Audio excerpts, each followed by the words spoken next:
Serving Micronesia since 1938. Matson celebrating 25 years of commitment to Guam, Micronesia, and the CNMI. Cars Plus Hyundai, home of the Kona electric vehicle, an electric heart with an SUV soul. Test drive yours today at Cars Plus. McDonald's of Guam, I'm Loving It, and King's Restaurant, serving your local breakfast, lunch, and dinner favorites for over 45 years.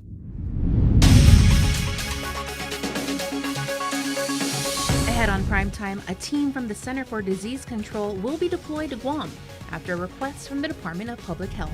Plus, the latest COVID data drop is released by Guam's epidemiologist, and our Daniel Perez takes a closer look at the assistance the island is receiving from FEMA. These stories and more on Primetime. Half a day and good evening, everyone. Topping our newscast, KUAM has confirmed that the Centers for Disease Control and Prevention has approved Public Health's request for technical assistance. The request came at the onset of the current surge in COVID-19 cases, and the CDC will now deploy a team within the next week to help local frontliners. This follows other federal assistance, such as representatives from the Department of Health and Human Services, which visited Guam last month. Also, the ongoing deployment of teams from FEMA and DOD to help at vaccination clinics, testing, the public health lab, and the administration of the monoclonal antibody treatments in Manilao. Meanwhile, with the millions of dollars in direct federal pandemic aid that has been poured into Guam, our Daniel Perez takes a closer look at the money and manpower being provided by FEMA. From test kits to tents, vaccines, and vaccinators, the Federal Emergency Management Agency has been providing assistance to combat COVID on Guam. FEMA Region 9 External Affairs Officer Veronica Verde. We've obligated almost $37 million to Guam in support of the COVID-19 emergency protective measures. And so this funding includes support to various emergency management measures, such as like non-congregate sheltering, quarantine facilities, vaccine distribution and administration, PPE, disinfection supplies, emergency operations center, and surge medical staffing. From money to manpower, FEMA has been working from afar and on the ground battling the virus. We have 21 nurses to support vaccination efforts. That's a FEMA national contract that will expire in October 31st, 2021. We have 15 nurses to support the monoclonal antibodies administration. That's going to also expire October the 31st. We have 6 personnel to support administrative and logistical support. That also expires October 31st. We had deployment of 2 public assistant management personnel to assist Gov Guam with public assistance project worksheets. Additionally, we do have 2 what we call FEMA integration teams. They work really closely with the government of Guam for any resource requests that are coming in to help fight the pandemic. Additionally, we've had over 30 FEMA staff that have been deployed since the pandemic to the government of Guam to help support and curb the pandemic. As Guam's fight continues, Verde says FEMA will also continue to assist with holding the line. Guam has worked diligently to help curb the pandemic. The people, the community of Guam are so resilient. They've been through major disasters and now a pandemic. Helping to get vaccinated will help to help curb the pandemic. FEMA is here and will continue to support Guam as long as there is a need. Daniel Perez reporting for Guam's News Network. And the latest data drop from Guam epidemiologist Dr. Ann Pobutsky shows COVID cases and hospitalizations continue a slow and gradual decline. Dr. Pobutsky's data shows the average weekly case count has dropped by 20 and the 7-day rolling average is less than 100 cases per day. Graphs show COVID cases in all age groups are on a downward trend, except for children ages 0 to 11, who now constitute the demographic with the highest case rate. Pobutsky also released data on vaccine efficacy. Pfizer has seen the most breakthrough COVID infections, but the report suggests that data shows no one vaccine is better or worse than another. You can view the full data drop at KUAM.com. In other news, it's still not clear yet when she'll do it, but Governor Leon Guerrero is still expected to release specifics of her American Rescue Plan spending. So far, the details have come out only as the ARP money is spent. This despite repeated calls by senators for the governor to share a plan, just as they did back in May. And I want to be clear and direct. They're still asking what the governor has planned for the unprecedented $600 million in ARP money, so we asked Budget Director Lester Carlson the same in a recent interview. You know that we gave EPA money to be able to mitigate a rate increase. You know that we provided money for the All-Rise program. There are things that we have done that we've made public, but apparently he wants to know everything. And quite frankly, there's a lot of moving pieces that we're still being very cautious about because these funds there's a lot of strings attached. Carlson says ARP is more restrictive compared to the previous CARES Act, which required the administration to be nimble in order to respond to COVID. This is the rescue plan money. So you kind of did the COVID response. Now you're doing the rescuing of your economy and your jurisdiction. So there just needs to be some, things might change like next week. But as the administration spends ARP money, as it did most recently with the $25 million for LEAP small business assistance, the question about a detailed spending plan keeps coming up. Is there a plan? Because this just seems like a real ad hoc way of spending money. Well, to somebody who doesn't work with $500 million, you might think that. But for somebody like me who manages $1 billion in the government budget every year and understands that once we pass the budget, it's very difficult to make any changes to it, I think that the ability to have flexibility is very paramount here. So I don't see, and I can't agree with your analogy simply because the operations of the government of Guam are different than the response to COVID. Carlson said he's, quote, bewildered by all the good that seems to have been addressed, and yet people are still asking for a spending plan. Didn't she take care of the All-Rise? Didn't she take care of this and that? I mean, when she's ready to provide something, after she thinks there's some more finality, then she'll release it. But even then, says Carlson, the governor will still probably need the flexibility. The village of Hagat hosted today's Pfizer booster clinic and COVID testing. We spoke with a pair of Hagat and Santa Rita Sumay residents and asked why they got their vaccines or booster shots. Here's Pam Atwood and Sus Leon Guerrero. To protect myself, to protect my family. I have 6 grandchildren, and to protect the island. I was a polio pioneer, which meant I was one of the first ones to get a polio shot. And that has worked out fine. The disease is just about eradicated. So I want to do the same for COVID-19. This COVID-19 is very deadly. You cannot fool around. You have to get the shot. You have to get the vaccine. And if you're older, like me, get a booster shot. It's for you to protect your family and everybody.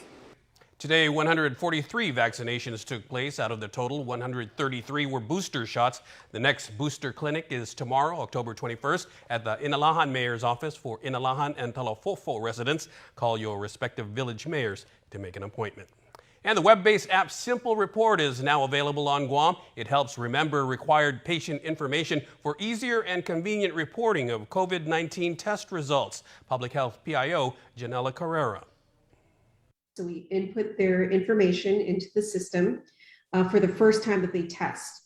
And once we receive the results, we put the results into the system, register their information, and then we can send the person a notification, let them know your results are available for you to receive. So we input their information into the system for the first time that they test. And once we receive the results, we put the results into the system, register their information, and then we can send the person a notification, let them know your results are available for you to receive. So they get if they elect to receive the results digitally, and they'll get a notification via text message through their cell phone. So they click on a link via that text message link, and they do a verification process. They enter their date of birth, they just kind of verify who they are, and then they can get a copy of their test results. Simple Report is only for rapid testing, making it convenient for those who use the drive-through testing sites. In regional politics, NMI Democratic Party leaders briefed media Tuesday on an open call for letters of intent for those who want to run for governor, lieutenant governor, and CNMI delegate to U.S. Congress under their party. It comes as the Democrats solidified their bloc in the House after this weekend's special election for Precinct 3 and as the probe continues into the NMI governor's spending. We are very, very excited. There's been a lot of potential, a lot of really good positive comments that we've received from the community on people that are willing to run, are ready to run, whether it be the smaller offices or the bigger offices. We ask them to go ahead and submit. They said there are at least 5 different individuals who express interest in running for governor under their banner. Democrats in Saipan do not hold a primary. They've also discussed potential Republicans who have expressed interest to cross the party line come next November. And speaking of running, Lieutenant Governor Arnold Palacios says there is, quote, a crisis of confidence in the NMI government, and that's why he's running for governor in the next election against his former running mate, Governor Ralph Torres. Our Tomas Maglonia has the details. I believe we can do a lot better. There is a crisis of confidence in our government today. There is no question about that. Lieutenant Governor Arnold Palacios is running for governor in the next election after weeks of saying he's seriously considering it. The news also comes on the heels of his testimony in the Legislative Committee's investigation into Governor Ralph Torres' executive expenditures. We made a decision to run the 2020 election, and we will formally be gathering and announcing our intent to run in the 2020 election with me and Mayor Apatan tomorrow.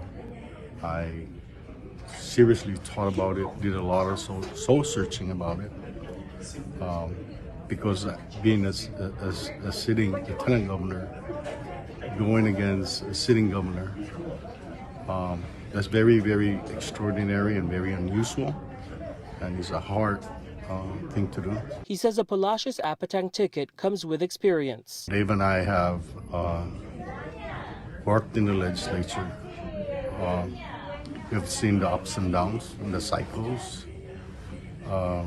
We've also seen some difficult times.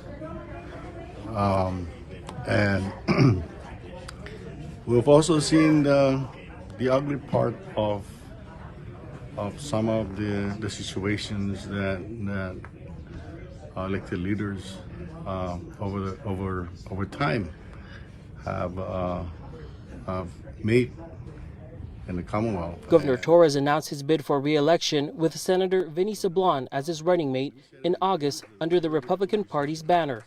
Palacios says the plan is to run as independents, but will seriously consider running as Democrats, just as the party announced an open call for candidates.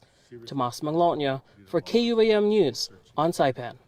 And you can view the full interview with Tomas and Lieutenant Governor Palacios on our social media pages. And in still more NMI political news, longtime Delegate Gregorio Kilili Sablan officially announced this morning on Facebook that he's running for re-election, but not for governor. He says, "It is in Congress I can best serve to make the lives of the people of the Northern Marianas better. That is the work I will continue to do for you if you so choose on Election Day next year." And once again, we invite you to voice your view on our social media with our daily question. We ask, should Saipan modify its mandatory 5 to 10-day quarantine in a government facility based on vaccination status for incoming travelers? As we reported this week, a traveler escaped from quarantine and was arrested not long after on Saipan. We'll share responses on the link tomorrow morning. We'll be back with more news right after this. Yaman, reintroducing the Tumon Pans with plenty rice. Every day of the week, Tumon Jamaican Grill has a special for you for $20. Mondays, Tuesdays, Wednesdays features jerk chicken and ribs. Thursdays, the sweet and tangy Jamango barbecue ribs. Friday, check out what we caught for you in our fried local catch. And finally, our weekend family platter is only $50. That's $9 off. Yaman, Tumon Pans. Call to order 647-3000 or 4000. Yaman, Jamaican Grill. Yaman, serious food. Don't need a work break, keep the smile on your face. The moments you can't replay, and I'll be around. Whoa, you can count on me. You can count on me for life. Wherever life takes you, we're always here for you. Calvo's Insurance. Count on us for life.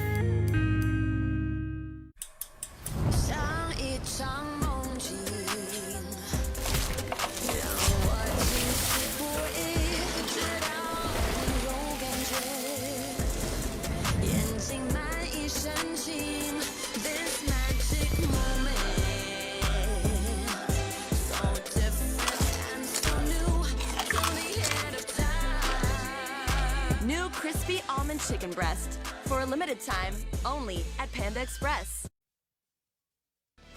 It's a special delivery to your inbox every week with your KUAM News Roundup, program advisories, and promotions. Sign up for the weekly KUAM Digital Digest today on KUAM.com. Welcome back. The latest COVID-19 weekly dashboard report from GDOE for October 13th to the 19th shows there are 17 new COVID cases among students who have reported for in-person instruction. There are 25 on-campus students deemed active COVID cases.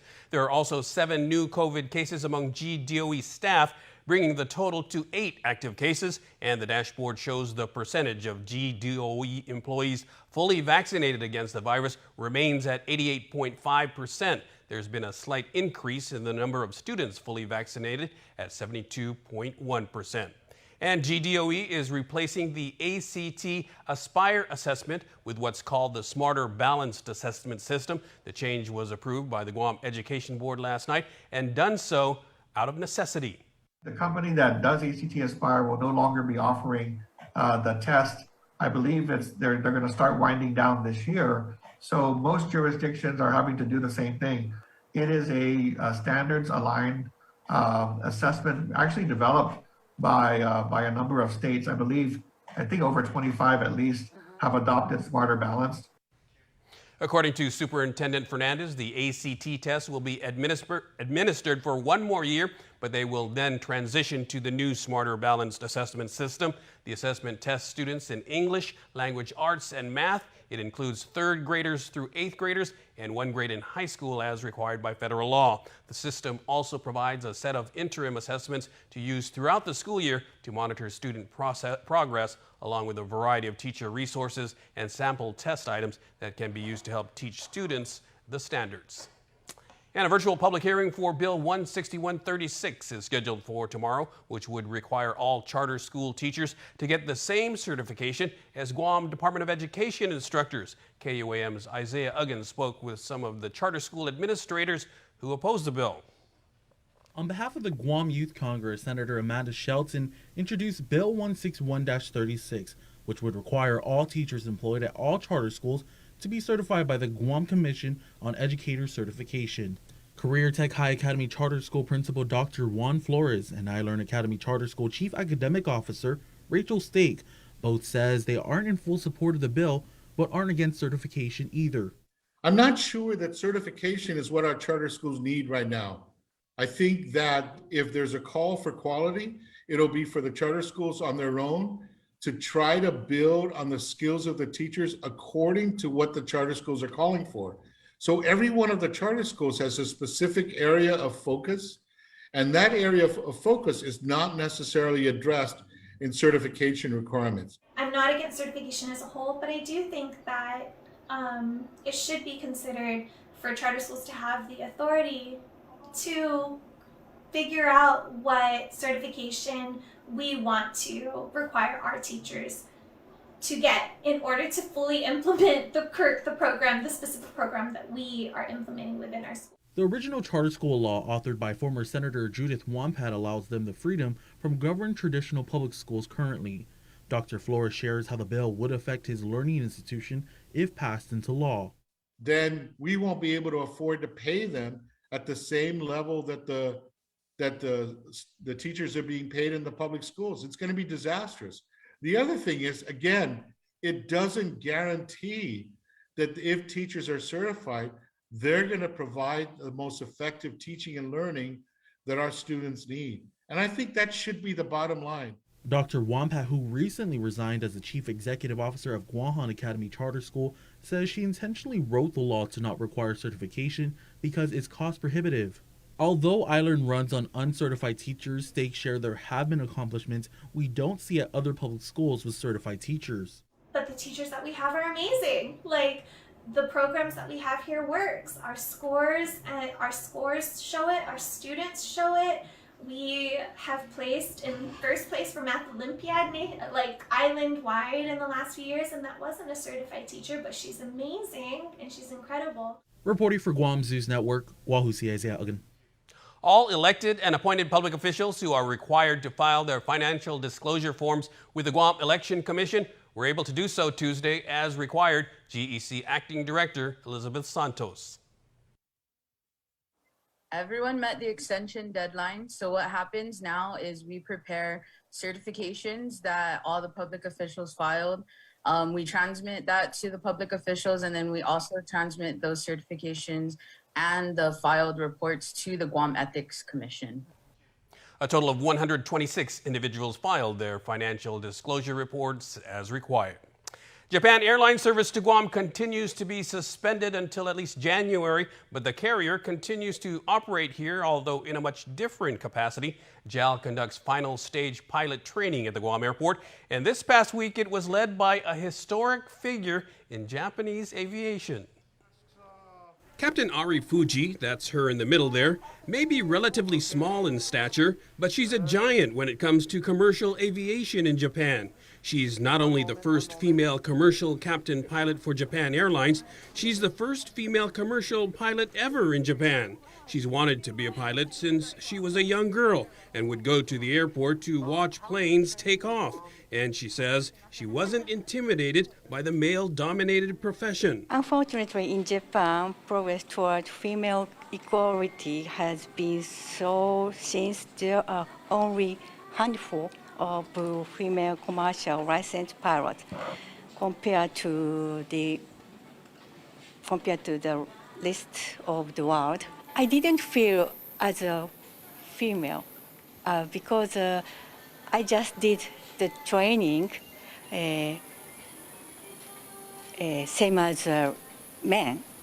So some instructor, very few instructor exaggerated my mistake. That was a little bit difficulties, but not so much.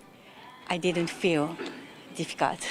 Captain Fuji is here to oversee the final training of 8 Japan Airlines pilot candidates. Bob Navarro from JAL's Guam office explains that this week is a critical part of their bid to become pilots. Unlike flight simulation, we do the actual live aircraft landing and takeoff. And one of the highlights is the touch and go. If you know that the touch and go is done when the aircraft aborts the landing. So they develop a skill for the touch and go. The Guam airport has been a certified station by the Japan Civil Aviation Bureau since 2013. Since then, some 373 pilot interns have graduated from the training program that culminates here on Guam. Officials from UOG's Guam Green Growth continue to push their initiative seeking island sustainability. Today they discuss plans for an island-wide cleanup event. KUAM's Hannah Davanzo has this report. G3's Conservation Corps is a group of 12 people dedicated to improving the island and preparing the community for the emerging green economy. We've had our 12 members actively working in agriculture, aquaculture, energy efficiency, removal of invasive species, and then they bring volunteers with them along the way. to get the word out and the training out on these different topics. While it's a small group, they sure get the work done. I think one other big highlight is that we've diverted over 50,000 aluminum cans from the landfill and into the recycling stream, planted thousands of trees, and so much more. The group meets every Friday morning for their weekly cleanup in a different village and invites the community to get involved. If you are interested in joining these really fun island beautification events that deal with some trash pickup and also sometimes painting or doing other island beautification needs of the host village that week, this Friday at 8 o'clock, we'll be meeting at the Jotnia Mayor's office. To participate in this Friday's island beautification event, come out to the Jutnia's Mayor's office, and upon arrival, you'll sign a liability form. Reporting for Guam's News Network, I'm Hannah Devonzo. From struggle to success. In this week's Inside Business Report, Tyler Matanani heads to Tamuning to share the story of how one local restaurant managed to survive and stay open during the pandemic, while others were forced to close.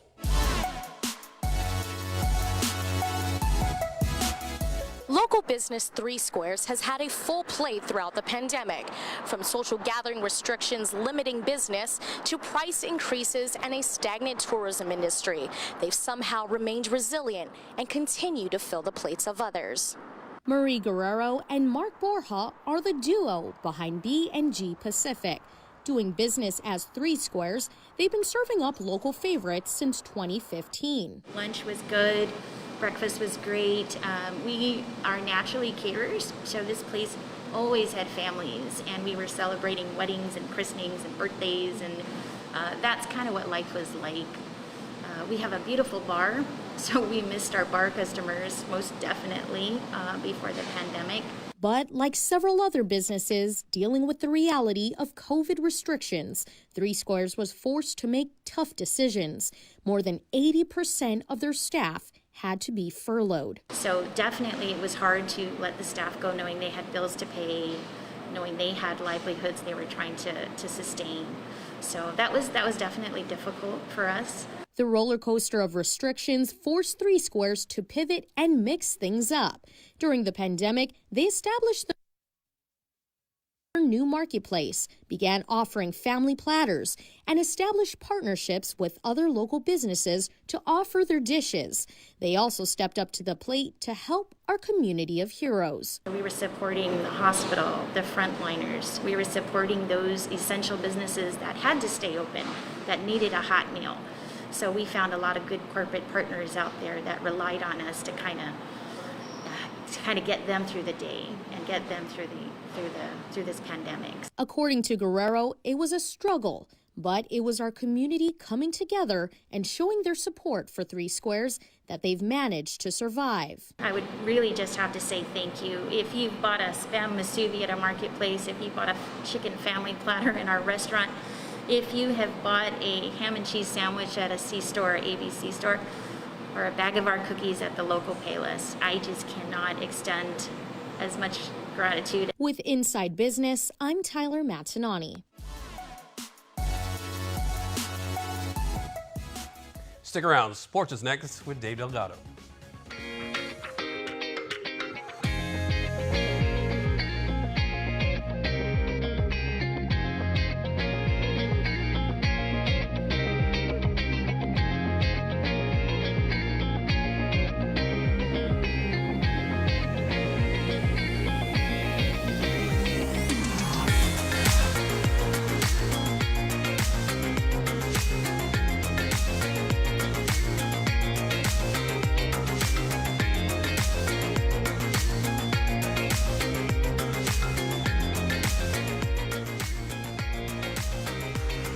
Your community calendar is brought to you by Taco Bell. Whether it's your first meal or your fourth meal, we've got you covered. Taco Bell, live Mas.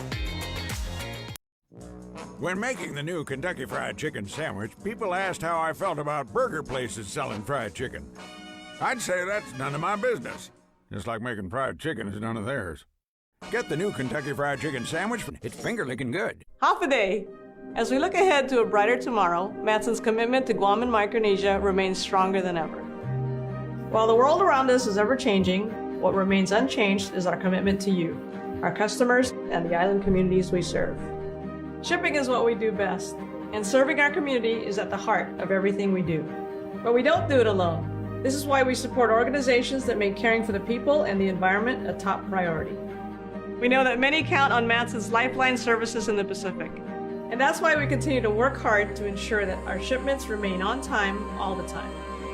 Matson recently added another Aloha-class vessel to our schedule. We now have two of Matson's largest and fastest ships serving Guam from the U.S. West Coast and Hawaii. With our new state-of-the-art vessels, we stand ready to support the region's economic recovery. Thank you for the privilege of serving you for the last 25 years, and you can count on Matson to be here for the next 25 years and beyond. Do you feel like you're missing out on something? Make life more rewarding with Pacific Points. Earn and redeem points for bill rebates and free load at IT&E, discounts on fuel at Shell, vouchers at Foodies, and United Mileage Plus miles. You can even pay with Pacific Points at IT&E, Shell, and Foodies. Pacific Points. Do more, get more. KUAM Sports is brought to you by Docomo Pacific. Better together.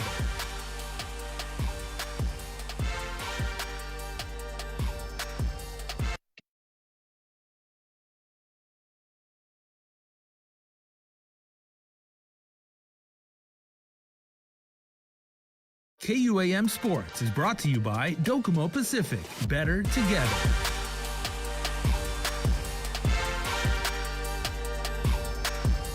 The Teason High Titans opened their ESA girls volleyball season with a win over the Southern High Dolphins. After taking the first set 25-12, Teason kept the momentum going, taking a 10-7 lead in the second set. Zoe Indalecio gets the return to far left of the Dolphins defense. Chifana Fedrick whipped up a few aces while teammate Kaya Netadog put down some shots to keep the home team ahead. Southern's Raylan Sanagiston gets her shot to go off a Teason defender for the score. Titans took the second set 25-14. Southern High's Tassi Napati was altering shots returned by Teason. Napati making her presence felt in the middle. Ariana Flores helps tie the game at 10 for the visiting squad. Deneen Cruz put Teason up by 2 points, getting her shot to fall in play. Ariel Salas came up with a few late aces for the 22-18 Titans lead. Netadog with another Titans score here.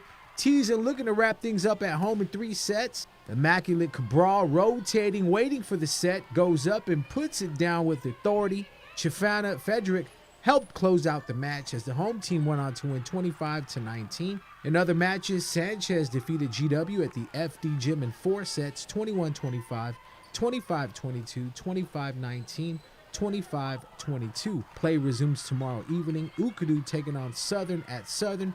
GW taking on GAA at FD. Teason versus JFK at JFK, and Sanchez will have a bye. The Masakata, Guam's women's national team, returned to international football after a 3-year absence against the United Arab Emirates in the team's opener of the AFC Women's Asian Cup India 2022 qualifiers in Bishkek, Kyrgyz Republic. April Toledo's 28th minute goal lit up the scoreboard for Guam's early advantage, but UAE fought back to eke out a slim 2-1 win. The match against the UAE was the first international match in 3 years for the Masakata and the team's first AFC tournament match in 18 years. Guam next plays against Myanmar, the highest ranked team in the group, on October 21st at 5 p.m. Bishkek time, 9 p.m. Guam time. A live stream link will be provided closer to match day and will be announced via Guam Football Association's social media platforms. In programming news, you know how we do it over here at the stations of KUAM. Monday, October 25th at 3 in the morning, NFL on CBS. The first of a doubleheader for you. Kansas City Chiefs at the Tennessee Titans. And then at 6:25 in the morning, more NFL on CBS. The Chicago Bears at Tampa Bay Buccaneers. Switch it over to KUAM TV 8, 10:20 in the morning. NBC Sunday Night Football. The Indianapolis Colts at San Francisco 49ers. KUAM Sports is brought to you by Docomo Pacific. Better together.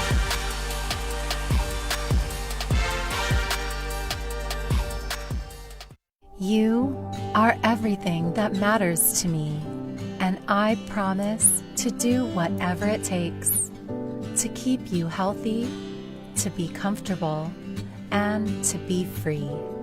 I love you. As long as we're together, I'll always make sure that home will always be our best place to breathe.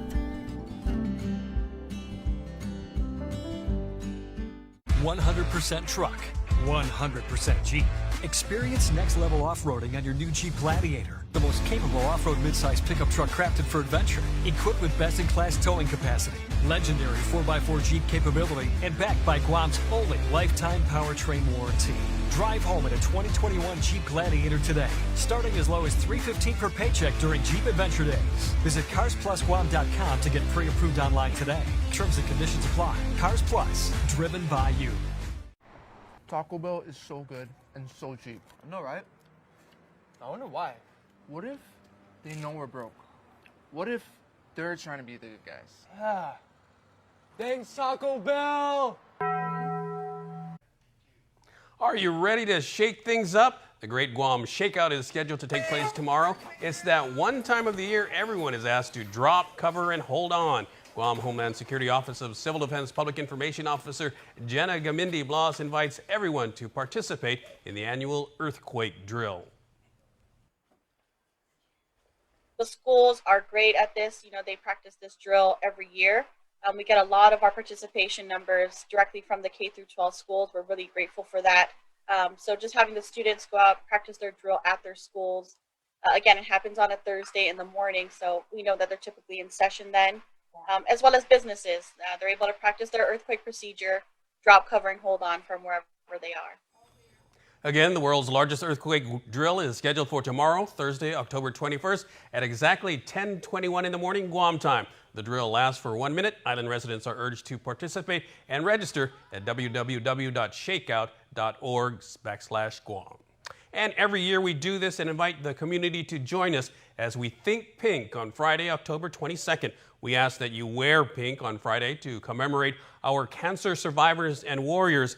And when you do, remember to post a picture and video to let us know who you're thinking pink for and use the hashtag ThinkPinkGuam. You can also go to our website and print this downloadable form and write who you think pink for and upload to your social media. Let's do this, Guam. Let's come together and show our support for our friends and family to let them know they're not alone in their fight against breast cancer. And before we close out the news tonight, as always, our latest round of birthday shout-outs from the Cold Stone Creamery birthday. Happy birthday, Jesse Opeña. Happy birthday, Jesse, from all your family and friends. Enjoy your special day, fan, and thank you for all you do. We're so proud of you. Love your familia. Happy birthday, Lawrence Flores. Happy 18th birthday, Lawrence. Coming from your family, we love you. Joe San Augustine. Happy birthday, blessings, Papa. Love Aria Ray and the whole familia. Viva cumpleaños, Mila Marie Santos Muir. Happy 3rd birthday, Nenny girl. Mila Marie Santos Muir from Lucas, Mommy, Daddy, Mama, Papa, Zaya, Xander, and Yaya. And happy birthday to my boy, Channing Jose Barnett, 11 years old. Happy birthday, boy. Coming from Dad and the whole family, we love you, boy. Stay husky. Happy birthday, Jenny. That's our report for tonight. Thanks for watching. Good night, everyone.